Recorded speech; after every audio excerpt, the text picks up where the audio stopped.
সোদপুরে তরুণীকে নির্যাতনের ঘটনা, শ্বেতা খান, আরিয়া খান, এখনো খোঁজ পাওয়া যায়নি তাদের। কিন্তু তদন্তে একেবারে পেঁয়াজের খোসা ছাড়ানোর মতো একের পর এক বিস্ফোরক তথ্য সামনে আসছে। আপনাদের আগেই জানিয়েছিলাম প্রোডাকশন হাউসের আড়ালে পর্নোগ্রাফির ব্যবসা এই আরিয়ান খান, শ্বেতা খানের। আর এবার যা জানা যাচ্ছে, আরিয়ান এবং শ্বেতা খানের সঙ্গে বিদেশ যোগ, বিদেশেও ছিল তাদের অবাধ যাতায়াত। সূত্রের এমনটাই খবর। শ্বেতা খানের সঙ্গে ব্যাংককের একটা সম্পর্ক ছিল বলে সূত্রের খবর। ব্যাংককে কাদের সঙ্গে গিয়েছিলেন, কেন গিয়েছিলেন? অভিযোগ উঠতেই মার ছেলে কি বিদেশে চলে গেলেন?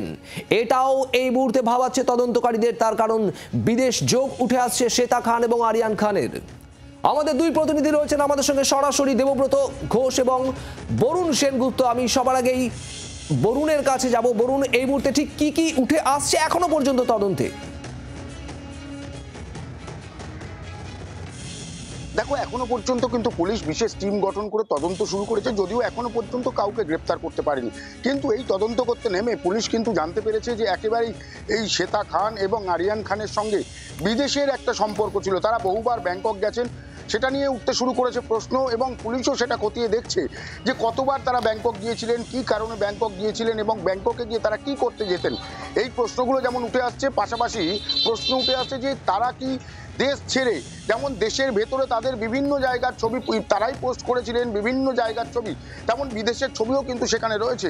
তাহলে কি তারা দেশ ছেড়ে এবার বিদেশি পাড়ি দিল, অর্থাৎ ধরা পড়ার ভয়ে তারা কি বিদেশে চলে যেতে পারে, এমন শঙ্কাও কিন্তু করছে পুলিশ। এবং সবটাই কিন্তু একেবারে আতস কাচের তলায় রেখে পুলিশ তদন্ত শুরু করেছে এবং বিশেষ টিম গঠন করে পুলিশ কিন্তু তদন্ত করছে।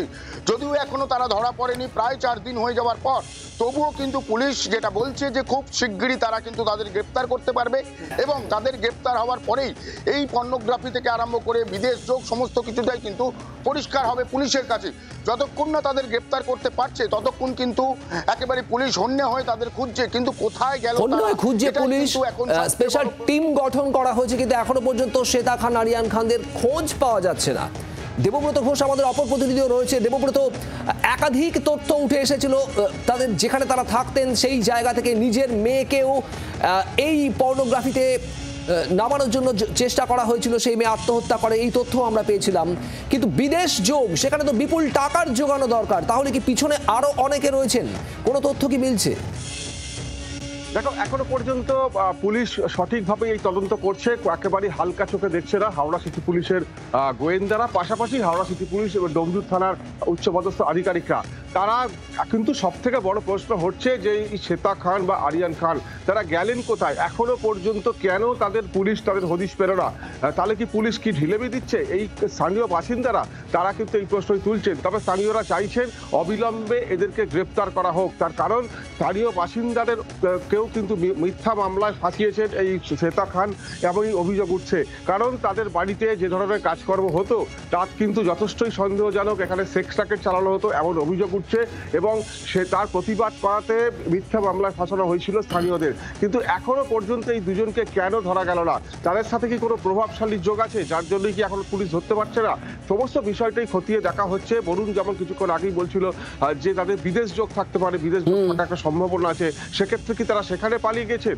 সেই প্রশ্নটাই উঠছে। এবং সব থেকে বড় যে প্রশ্ন সেটা হচ্ছে তারা গেলেন কোথায়, কোথায় তারা গা ঢাকা দিয়ে লুকিয়ে রইলেন। তার পরিবারের লোকজনের সাথে আমরা কথা বলেছিলাম, তার মা শ্বেতা খানের মায়ের সাথে আমরা কথা বলেছিলাম। তিনি যেটা জানিয়েছেন যে সম্পূর্ণ যে অভিযোগ উঠছে সে সবটা সম্পূর্ণ মিথ্যে। তার মেয়ে এবং নাতি কিন্তু সম্পূর্ণভাবে নির্দোষ। তবে হাওড়া সিটি পুলিশের পক্ষ থেকে পরিষ্কারভাবেই জানানো হচ্ছে যে যথেষ্ট গুরুত্ব সহকারে তদন্ত করা হচ্ছে এবং খুব শীঘ্রই তাদেরকে গ্রেপ্তার করা হবে, এমনটাই আশ্বাস পুলিশের পক্ষ থেকে দেওয়া হচ্ছে। একেবারে দেবব্রত, তোমাকে ধন্যবাদ এবং বরুণ তোমাকেও ধন্যবাদ। অভিযোগ একাধিক উঠে আসছে স্থানীয় সূত্রেও, স্থানীয়দের তরফেও বেশ কিছু অভিযোগ। তার ছেলেকে ফাঁসিয়েছিল শ্বেতা খান, ফাঁসিয়ে 1 কোটি টাকা নিয়েছিল শ্বেতা আরিয়ান। চাঞ্চল্যকর অভিযোগ ব্যবসায়ী মাসুদ আলমের। কি বলছেন তিনি শোনাবো আপনাদের। মেয়েকে নিয়ে গেছিল ক্যাটারিং এর কাজের জন্য। তা ক্যাটারিং এ কাজ না করলে ব্লু ফিল্মগুলো করাবে বলছিল। তা আমার মেয়ে বলেছে আমি এসব পারি না, আমি করব না। বলছে আমি তোমাকে নিয়ে যাচ্ছি, ট্রেনিং দিয়ে তারপরে তোমাকে এসব করাবো। তা আমার মেয়ে বলছে আমি এসব কাজ করবো না, আমি বাড়ি যাব। তো ওনাকে ওর আসতে দিল না, আটকে দিয়েছে। কেন আমার মেয়ে যেহেতু সব কিছু জেনে গেছে ওই জন্যে আটকে গেছে। তারপরে আমার মেয়েকে বলতো ঘর মুছো, বাসন মাজো। আমার মেয়ে তো এসব কোনোদিন কাজ করেনি, তো করতো না বলে মারধর করতো, খুব অত্যাচার করেছে। তার ছেলেকে ফাঁসিয়েছিল শ্বেতা খান, ফাঁসিয়ে 1 কোটি টাকা নিয়েছিল শ্বেতা আরিয়ান। চাঞ্চল্যকর অভিযোগ ব্যবসায়ী মাসুদ আলমের।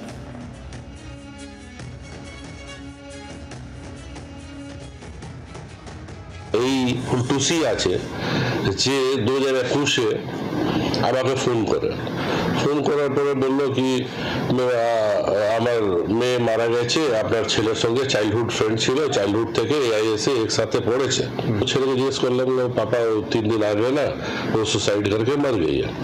তো বললো ওর পয়সার প্রয়োজন ছিল, ওর মা ওকে 2 নম্বরী লাইনে নামাতে চাইছিল, কিন্তু মেয়েটা খুব ভালো, ইশিকা মেয়েটা খুবই ভালো, ও কোনো গলত লাইনে যেতে চাইছিল না। প্রভোগ যদি কেউ ওকে করে থাকে তো ওর মা আর ভাই করেছে, কেন ও মেয়েটা খুব ভালো ছিল, ও কখনো গলত লাইনে যেতে চাইছিল না, এরা গলত ছিল আর এরা ওকে গলত লাইনে নামাতে চাইছিল, এই জন্য ও সুসাইডটা করলো, আর কোনো কারণ না। নিজের বোনকে আচ্ছা নিজের মেয়েকে।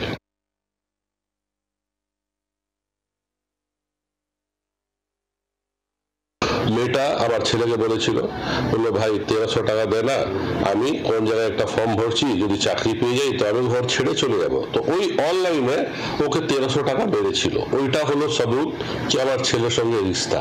তো আমি এটা শোনার পরে ওর মা অলরেডি আমাকে ফোন করে দিয়েছে থ্রেট হিসাবে যে একটা অ্যামাউন্ট দিন, তো আমি আপনার ছেলের নামটা বাদ দিয়ে দিই। কত টাকা চেয়েছিল? 1 কোটি, 1 CR। বাংলার আওয়াজ, বাঙালির আবেগ, জি 24 ঘন্টা।